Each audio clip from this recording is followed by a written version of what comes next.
अस्सलाम वालेकुम। एक नए लेक्चर के साथ लेक्चर नंबर 9 है, स्केलर्स और वेक्टर्स को हम पढ़ने जा रहे थे। तो उनमें से तकरीबन 8 लेक्चर्स हो गए हैं। 3.1 भी हमने एक्सप्लेन किया है डिटेल से।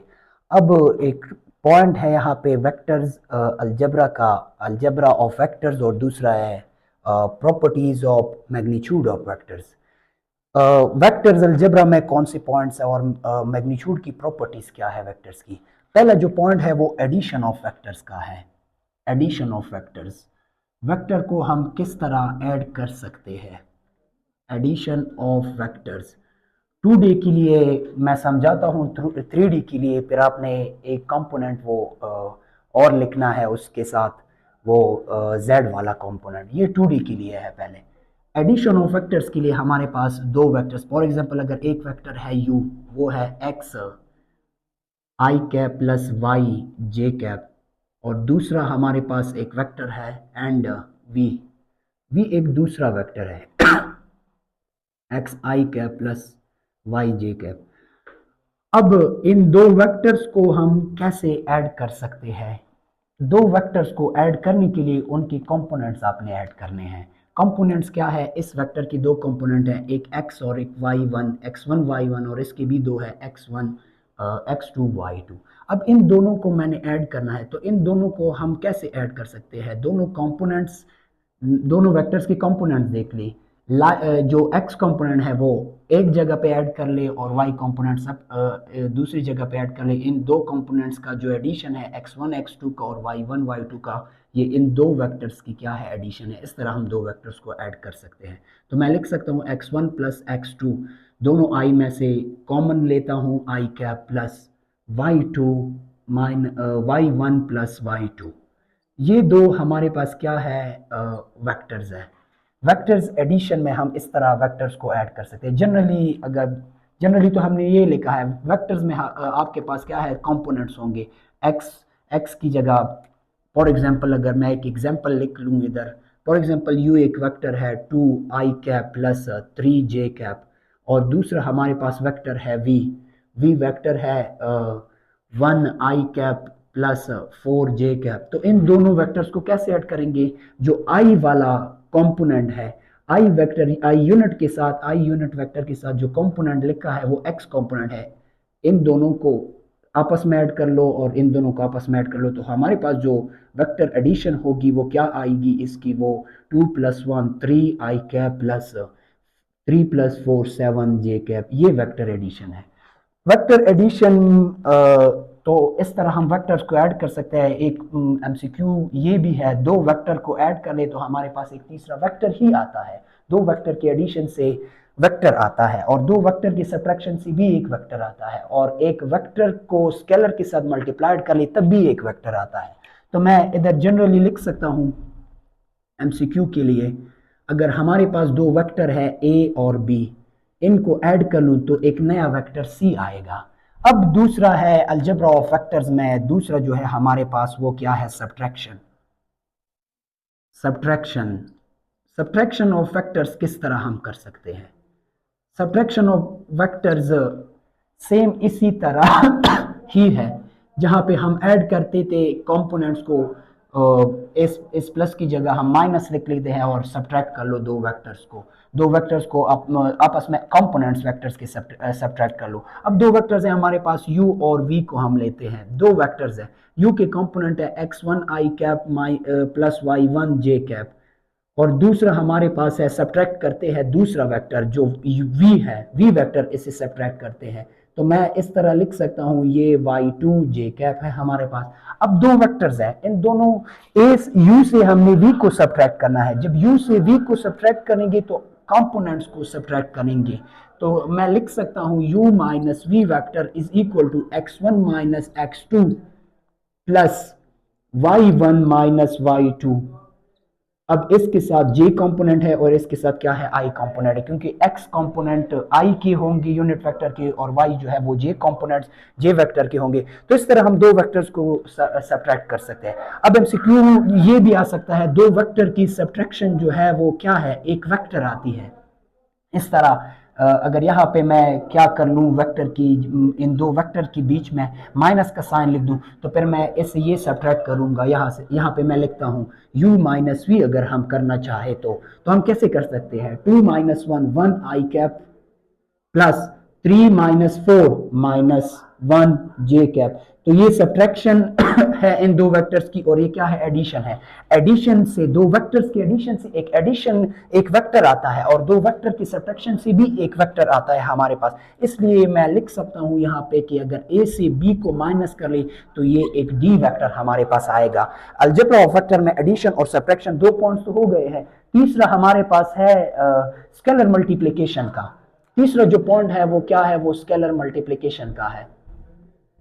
स्केलर मल्टीप्लिकेशन, स्केलर मल्टीप्लिकेशन किस तरह, स्केलर मतलब मल्टीप्लिकेशन हो, लेकिन कौन सा मल्टीप्लिकेशन, स्केलर मतलब किसी कांस्टेंट को हमने मल्टीप्लाइड करना है ए वेक्टर के साथ, एक वेक्टर के साथ। ये स्केलर का मतलब है कांस्टेंट। फॉर एग्जांपल अगर मैं लिख दूं, हम मेरे पास एक वेक्टर है यू, यू को लिखता हूं मैं यहाँ पे, यू एक वेक्टर है x i cap plus y j cap. अब ये एक वेक्टर है, अगर मुझे कोई कह दे के यू आप फाइंड कर लो, तो फिर मैं कैसे फाइंड करूंगा, के को पूरे वेक्टर के साथ मल्टीप्लाइड कर लो, x i cap plus y j cap. के को पूरी वेक्टर के साथ मल्टीप्लाइड कर लो, तो वेक्टर के साथ मल्टीप्लिकेशन का मतलब क्या है, हर एक कंपोनेंट के साथ ये मल्टीप्लाइड होता है ये के। मैं लिख सकता हूं के एक्स आई कैप प्लस के वाई जे कैप। तो ये हमारे पास क्या है, स्केलर मल्टीप्लिकेशन है। अब जनरली अगर मैं एग्जांपल ले लूं तो मैं कैसे लिख सकता हूं, के फॉर एग्जांपल अगर हमारे पास है 2, यू वेक्टर है आई कैप प्लस 2 जे कैप, और मुझे कोई कह दे कि आपने के यू फाइंड करना है, तो मैं कैसे लिखूंगा फिर, के यू फाइंड करने का मतलब ये है कि इस वेक्टर को 2 से मल्टीप्लाइड कर लो आप। तो मैं लिखूंगा 2 into u is equal to 2 into जो वेक्टर है उसके कंपोनेंट्स लिख दो, और यूनिट वेक्टर्स हर एक कंपोनेंट के साथ हमने लिखना है 2 जे कैप। मैं इस तरह लिख सकता हूं, तो मैं लिखूंगा इसके बाद 2 मल्टीप्लाइड बाई 1, हर एक कंपोनेंट के साथ ये स्केलर मल्टीप्लाइड होगा, तो 2 आई कैप प्लस 4 जे कैप। ये हमारे पास क्या है, स्केलर मल्टीप्लिकेशन है। आगे एक और है अलजेब्रा ऑफ वेक्टर्स में, क्या है वो, नेगेटिव ऑफ अ वेक्टर। चौथा है negative of a vector, negative of a vector, negative of vector. अगर मेरे पास एक वेक्टर u है, अगर मेरे पास एक u वेक्टर है, u for example x i cap plus y j cap, अगर ये u वेक्टर है, इसकी नेगेटिव हम कैसे फाइंड करेंगे, इसकी नेगेटिव का मतलब है इस वेक्टर को माइनस के साथ मल्टीप्लाइड कर लो, माइनस u आएगा इसका नेगेटिव, तो पूरे वेक्टर को माइनस के साथ हमने मल्टीप्लाइड करना है। मैं लिख सकता हूं इस तरह, फिर minus u vector is equal to minus x i cap plus minus x i cap minus y j cap. ये हमारे पास क्या है, इस u वेक्टर का नेगेटिव ऑफ अ वेक्टर है, इस u का नेगेटिव है। अब इस u वेक्टर को अगर मैं नेगेटिव के साथ, अपने नेगेटिव के साथ ऐड कर लूं, तो मेरे पास जो रिजल्ट आएगा वो जीरो वेक्टर आएगा। ये मेरे पास एक एमसीक्यूज भी बनता है यहाँ पे, कि अगर एक वेक्टर को नेगेटिव वेक्टर के साथ ऐड कर ले तो हमारे पास जो रिजल्ट आता है वो क्या है, हमारे पास जीरो वेक्टर है। जीरो वेक्टर को कैसे लिखते हैं, zero x i cap plus zero J cap. ये 2 डायमेंशनल सिस्टम में है, 2D सिस्टम में है। अगर 3D सिस्टम में मैं इसको लिखना चाहूं तो फिर मैं कैसे लिखूंगा, फिर मैं इस तरह लिख सकता हूं। और इसकी दो नोटेशन है, नोटेशन हमने एक्सप्लेन की थी ऑलरेडी। इस तरह भी मैं लिख सकता हूं, इस तरह भी मैं लिख सकता हूं, और इस तरह भी मैं लिख सकता हूं। इसका मतलब क्या है, ये क्या है, ये रिप्रेजेंटेशन है किसकी, जीरो वेक्टर की। इन 4 तरीकों से, ये 2D के लिए है और ये 3D के लिए, जीरो वेक्टर को इस तरह रिप्रेजेंट कर सकते हैं। ये हमारे पास अलजेब्रा ऑफ वेक्टर्स में 4 पॉइंट्स थे, addition of vectors, subtraction of vectors, scalar multiplication, और क्या है, नेगेटिव ऑफ अ वेक्टर। अब इक्वल वेक्टर्स, एक और पॉइंट है अलजेब्रा ऑफ वेक्टर्स में, इक्वल वेक्टर, जो 5वां है हमारा, इक्वल वेक्टर्स। दो वेक्टर्स कब इक्वल होंगे, इक्वल वेक्टर्स का मतलब है ये पेयर्ड फॉर्म में होंगे। वेक्टर्स क्या होंगे, पेयर्ड फॉर्म में होंगे, मतलब दो होंगे, पेयर्ड होंगे। अब दो वेक्टर्स तब कब इक्वल होंगी, दो वेक्टर्स तब इक्वल होंगी जब उनके कंपोनेंट्स इक्वल हो। अगर यू हमारे पास है x1 i cap plus y1 j cap और दूसरा हमारे पास है v x2 i cap plus y2 j cap, तो ये दो वेक्टर u कब इक्वल होगा v के, जब उनके कंपोनेंट्स इक्वल हो। मैं कैसे लिख सकता हूं, अगर x2 इक्वल हो x1 के, y2 इक्वल हो y1 के, तो फिर मैं लिख सकता हूं कि ये दोनों वेक्टर्स आपस में क्या है, for equality of two vectors should be equal if their components are equal. तो मैं इस तरह इसको रिप्रेजेंट कर सकता हूं, फिर u और v तब इक्वल होंगे जब उनके कंपोनेंट्स इक्वल है। ये 5 पॉइंट्स थे अलजेब्रा ऑफ वेक्टर्स में। अब प्रॉपर्टीज ऑफ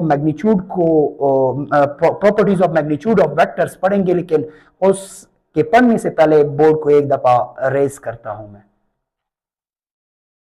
टॉपिक का। लेक्चर का जो हिस्सा रहता था उसको आगे बढ़ाते हैं, properties of magnitude of vectors. लेकिन पहले मैग्नीट्यूड को देखते हैं, मैग्नीट्यूड को कैसे हमने रिप्रेजेंट किया है। अगर हमारे पास u वेक्टर है x i cap plus y j cap, तो फिर इसकी मैग्नीट्यूड हम कैसे फाइंड कर लेंगे, under the root x square plus y square. ये कहाँ से फाइंड हो गया है, इसके लिए हमने थोड़ी सी ज्योमेट्री डिस्कस करनी है। ज्योमेट्री ये है कि अगर हमारे पास u एक पोजीशन वेक्टर है, यहाँ से u एक वेक्टर है, पोजीशन वेक्टर है कहाँ से, ओ सी पी की तरफ, और ओ सी पी की तरफ, और पी जो पॉइंट है 2D सिस्टम में पी पॉइंट है, यहाँ से हमने क्या करना है, एक परपेंडिकुलर ड्रॉ करना है। तो ये हमारे पास परपेंडिकुलर हो गया, 90 की ऑपोजिट वाला साइड हाइपोटेन्यूस, ये बेस। अब हमने इस वेक्टर को, ये तो पी पॉइंट है, अब इसको अगर ओ पी वेक्टर को हमने लिखना है तो यू वेक्टर कैसे आएगा, x i cap plus y j cap. इसको वेक्टर फॉर्म में इस तरह लिख सकते हैं।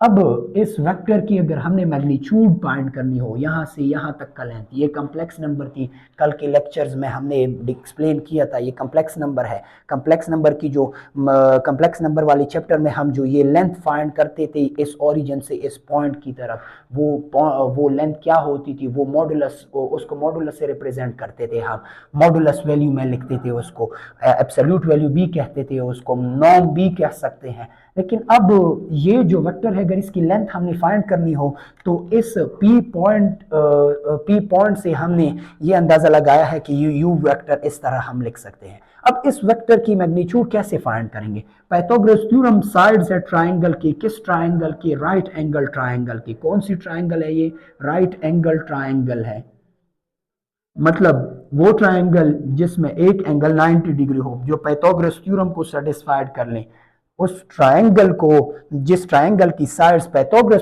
थ्योरम को सेटिस्फाइड कर ले, उस ट्राइंगल को हम क्या कह सकते हैं, उस ट्राइंगल को हम कह सकते हैं कि ये हमारे पास क्या है, ये हमारे पास राइट एंगल ट्राइंगल है। अब हमने क्या करना है, इस x का हमें कहाँ से अंदाज़ा हो गया है कि ये x क्या है, ये x कंपोनेंट है इस वेक्टर का, जिसको हमने कम्प्लेक्स नंबर में कहा था कि ये क्या है, रियल पार्ट है कम्प्लेक्स नंबर का, और ये क्या है, y है, ये इमेजिनरी पार्ट है। तो वेक्टर की जो दो कंपोनेंट्स है x, वो यही कंपोनेंट है, यहाँ से यहाँ तक का फासला x है, यहाँ से यहाँ तक का फासला y है, तो इसको भी y कह सकते हैं हम कि ये हमारे पास क्या है, y है।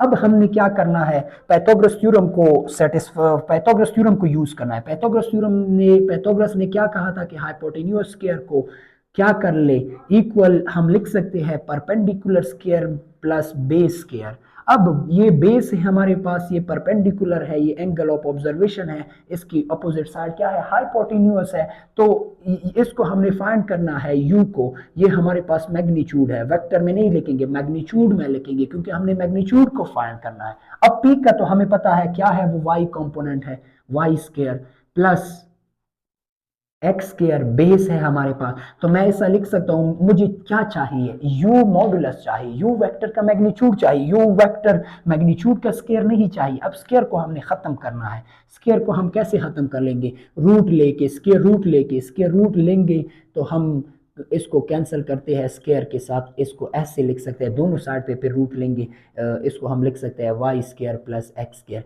या इसको ऐसे भी लिखा जा सकता है u modulus is equal to x square plus y square. ये हमारे पास क्या है, मैग्नीट्यूड ऑफ पोजीशन वेक्टर है, एक वेक्टर की मैग्नीट्यूड है, लेकिन वो टू डायमेंशनल सिस्टम है। अगर z कंपोनेंट हो तो फिर उसको z स्क्वायर को इसके साथ ऐड कर ले, तो ये हमारे पास फिर क्या बनेगा, ये मैग्नीट्यूड बनेगा 3D सिस्टम में। अब मैग्नीट्यूड की प्रॉपर्टीज है, इसलिए थोड़ा सा पहले मैग्नीट्यूड को एक्सप्लेन किया है। अब मैग्नीट्यूड के बाद मैंने क्या करना है, चार प्रॉपर्टीज है उसको डिस्कस करना है मैंने। उन प्रॉपर्टीज में, मैग्नीट्यूड की प्रॉपर्टीज में से पहला जो प्रॉपर्टी है वो क्या है, अगर u एक वेक्टर है, एक पोजीशन वेक्टर है, k एक स्केलर है, एनी वेक्टर है, पोजीशन ना भी हो कोई और वेक्टर हो, k एक स्केलर क्वांटिटी है। अब कहते हैं कि अगर u वेक्टर की मैग्नीट्यूड को हम ले लें तो वो हमारे पास क्या आएगा, वो हमारे पास या तो इक्वल टू 0 आता है या क्या आता है, या 0 से ग्रेटर आता है। तो ये क्या है, ये एक प्रॉपर्टी है किस चीज की, मैग्नीट्यूड ऑफ वेक्टर्स की, क्योंकि मैग्नीट्यूड से रिलेटेड है ये प्रॉपर्टी। मैग्नीट्यूड या तो किसी वेक्टर का 0 हो सकता है या 0 से ग्रेटर, नेगेटिव नहीं हो सकता। नेगेटिव क्यों नहीं हो सकता, मेन वजह ये है, नेगेटिव इसलिए नहीं हो सकता क्योंकि मैग्नीट्यूड में हमने देखा है, मैग्नीट्यूड ऑफ अ वेक्टर में, मैग्नीट्यूड ऑफ अ वेक्टर में हमने देखा है कि वेक्टर की मैग्नीट्यूड को हम कैसे लिख सकते हैं, x square plus y square. अब अगर x एक वेक्टर हो जिसका x कंपोनेंट भी नेगेटिव हो, y कंपोनेंट भी नेगेटिव हो, फिर भी उसकी मैग्नीट्यूड पॉजिटिव आएगी। मैं इधर एक वेक्टर लिखता हूं, फॉर एग्जांपल u एक वेक्टर है, क्या है हमारे पास, -1i cap plus -2j cap, ये एक वेक्टर है। अगर इसकी मैग्नीट्यूड फाइंड करनी हो तो फिर हम कैसे लिखेंगे, x component -1 square plus y component -2 square, तो ये दोनों पॉजिटिव बन जाएंगे, किसकी वजह से, इन स्क्वायर्स की वजह से, तो मैं लिख सकता हूं 1 + 2 = √3। तो ये हमारे पास क्या है, पॉजिटिव है। मतलब जब भी मैग्नीट्यूड फाइंड करना हो तो रिजल्ट हमारे पास या तो 0 आएगा या ग्रेटर देन 0 आएगा, नेगेटिव नहीं आ सकता। नेगेटिव क्यों नहीं आ सकता, इन स्क्वायर की वजह से ये नेगेटिव नहीं आ सकता। तो मैग्नीट्यूड ऑलवेज पॉजिटिव है या 0 है। 0 किस चीज के लिए है, 0 कब होगा, जब वेक्टर 0 होगी। अगर हमारे पास 0 वेक्टर है जिसकी x कंपोनेंट भी 0 हो, y कंपोनेंट भी 0 हो, तब इस वेक्टर की मैग्नीट्यूड क्या होगी, तब इस वेक्टर की मैग्नीट्यूड 0 को स्क्वायर ले, जो भी कर ले हम, फिर भी उसका रिजल्ट 0 ही है। तो हम इसलिए कहते हैं कि वेक्टर की जो मैग्नीट्यूड है या तो पॉजिटिव होगी या 0 होगी, नेगेटिव नहीं है, नहीं हो सकता है।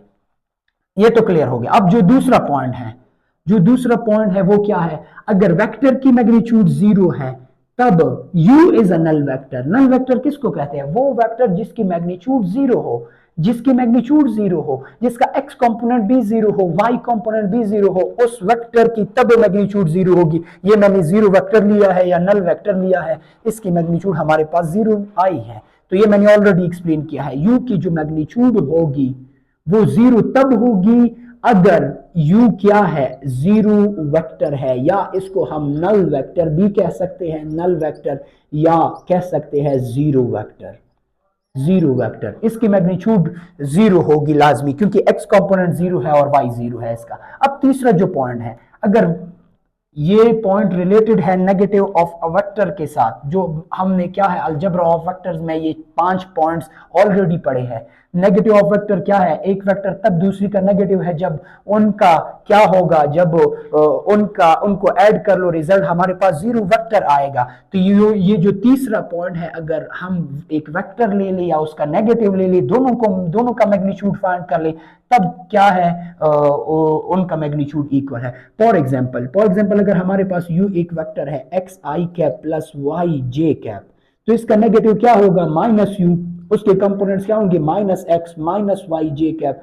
तो ये दो वेक्टर्स हैं। अब इसका मैग्नीट्यूड भी फाइंड करना है मैंने, और इसका भी, दोनों के मैग्नीट्यूड सेम आएंगे। मतलब नेगेटिव ऑफ अ वेक्टर जो प्रॉपर्टी, मैग्नीट्यूड वाली जो प्रॉपर्टी रखती है, उनके मैग्नीट्यूड्स इक्वल है। वेक्टर और उसके नेगेटिव का मैग्नीट्यूड लाजमी सेम होगा, हर जगह पे सेम होगा। अगर मैं इसका मैग्नीट्यूड लिख लूं तो मैं कैसे लिख सकता हूं, u modulus is equal to under the root x component square plus y component square, ये इसका मैग्नीट्यूड है। और अगर नेगेटिव वेक्टर का मैग्नीट्यूड लिख लूं minus u vector is equal to under the root x component का स्क्वायर प्लस वाई कॉम्पोनेंट का स्क्वायर, तब भी हमारे पास क्या आता है, वही सेम मैग्नीट्यूड आता है। माइनस एक्स स्क्वायर को दो बार मल्टीप्लाइड कर लो तो क्या आता है, positive x square. Minus y को 2 बार मल्टीप्लाइड कर लो तो क्या आता है, पॉजिटिव वाई स्क्वायर। तो मैं लिख सकता हूं इसको किस तरह, x square plus y square. तो ऐसे हमें अंदाजा हो जाता है कि जो u वेक्टर है, जो u वेक्टर है किधर है, तीसरी प्रॉपर्टी ये है, अगर u वेक्टर हो उसका मैग्नीट्यूड हम ले ले या u वेक्टर के नेगेटिव का मैग्नीट्यूड ले ले, तो दोनों का मैग्नीट्यूड हमारे पास क्या है, इक्वल है। अगर इसको देखा जाए और इसको देखा जाए तो दोनों हमारे पास सेम है। अब लास्ट प्रॉपर्टी है, अगर किसी स्केलर को वेक्टर के साथ मल्टीप्लाइड कर ले तो उसका मैग्नीट्यूड किसकी इक्वल है, वेक्टर के मैग्नीट्यूड के और स्केलर के मैग्नीट्यूड के। फॉर एग्जांपल मैं इसको कैलकुलेट करना चाहता हूं, इसको कैलकुलेट करता हूं थोड़ा सा यहाँ पे। ये लास्ट प्रॉपर्टी है, ए क्या है, लास्ट प्रॉपर्टी में से जो प्रॉपर्टी है फोर्थ प्रॉपर्टी, वो क्या है, k को अगर u वेक्टर के साथ मल्टीप्लाइड किया जाए तो मैं लिख सकता हूं k magnitude u vector magnitude. k already scalar है, उसका मैग्नीट्यूड ही स्केलर होगा। अब अगर इसको देख लूं, मैं थोड़ा सा इसको देख लूं, u वेक्टर, पहले u वेक्टर को मैं लिखता हूं, u वेक्टर फॉर एग्जांपल हमारे पास है x i cap plus y j cap, ये u वेक्टर है। अगर इसको k के साथ मल्टीप्लाइड कर लूं तो क्या बनेगा, फिर के एक्स आई कैप प्लस के वाई जे कैप, ये वेक्टर बनेगा। अब इसकी मैग्नीट्यूड हमने फाइंड करनी है, तो मैं के यू की तो ऑलरेडी हम फाइंड कर चुके हैं उस साइड पे, लेकिन यहाँ पे मैं के यू का फाइंड करना चाहता हूँ, के यू वेक्टर। तो मैं लिख सकता हूँ किस तरह, एक्स कॉम्पोनेंट आई का क्या है, के एक्स मुकम्मल एक्स कंपोनेंट है, प्लस के वाई क्या है, वाई कंपोनेंट है, दोनों का स्क्वायर। तो मैं कैसे लिख सकता हूँ, के यूनिट वेक्टर के मल्टीप्लाइड बाय स्केलर के मल्टीप्लाइड बाय वेक्टर यू, इन दोनों का मैग्नीट्यूड अगर स्केलर के साथ मल्टीप्लाइड कर लूँ तो फिर मैग्नीट्यूड फाइंड करना चाहूँ मैं, तो फिर मैं कैसे लिख सकता हूँ, इस तरह के पे बी स्क्वायर है, एक्स पे बी स्क्वायर है, प्लस के पे बी स्क्वायर है, वाई पे बी स्क्वायर है। अब के स्क्वायर दोनों में से कॉमन है, के स्क्वायर दोनों में से कॉमन है, मैंने क्या करना है, अब के स्क्वायर को मैंने कॉमन लिखना है, तो मैं ऐसे लिख सकता हूं, के u vector is equal to under the root k square x square plus y square. इसको मैं ऐसे भी लिख सकता हूं, के u vector is equal to under the root k square multiplied by under the root x square plus y square. तो ये के स्क्वायर किसकी इक्वल है, के मैग्नीट्यूड के इक्वल है, और मल्टीप्लाइड बाय ये किसके इक्वल है, ये यू मैग्नीट्यूड के इक्वल है। तो मैं लिख सकता हूं, अगर किसी वेक्टर के साथ स्केलर को मल्टीप्लाइड किया जाए फिर उसका मैग्नीट्यूड फाइंड कर ले, या अगर मैग्नीट्यूड का अगर जो के स्केलर है उसका डायरेक्ट हम मैग्नीट्यूड फाइंड कर ले, फिर वेक्टर के मैग्नीट्यूड के साथ मल्टीप्लाइड किया जाए, तो जो रिजल्ट आएगा वो हमारे पास सेम ही आएगा। तो हम कह सकते हैं यहाँ पे कि जो प्रॉपर्टीज थी, 4 प्रॉपर्टीज, वो ये है हमारे पास, और ये 4 एमसीक्यूज भी हैं। जीरो मैग्नीट्यूड तब होगा जब जीरो वेक्टर होगी, vector greater than zero, negative हो वेक्टर, पॉजिटिव हो, जो भी वेक्टर हो, मैग्नीट्यूड पॉजिटिव ही आएगी, क्योंकि मैग्नीट्यूड का मतलब है एक्स कंपोनेंट का स्क्वायर प्लस वाई कंपोनेंट का square whole under the root, वो पॉजिटिव ही है। जीरो मैग्नीट्यूड कब होगी वेक्टर की, जब वो नल वेक्टर होगा, नेगेटिव, और वेक्टर की नेगेटिव अगर हम ले ले फिर मैग्नीट्यूड फाइंड कर ले, तो नेगेटिव ऑफ अ वेक्टर और वेक्टर की मैग्नीट्यूड हमारे पास इक्वल होंगे। अगर किसी स्केलर को वेक्टर के साथ मल्टीप्लाइड कर ले फिर मैग्नीट्यूड फाइंड कर ले, या स्केलर की डायरेक्ट मैग्नीट्यूड फाइंड कर ले वेक्टर के मैग्नीट्यूड के साथ मल्टीप्लाइड कर ले, तो रिजल्ट हमारे पास सेम ही आता है। आज के लिए इतना ही, नेक्स्ट लेक्चर में थ्योरम्स के साथ इधर जाहिर होंगे।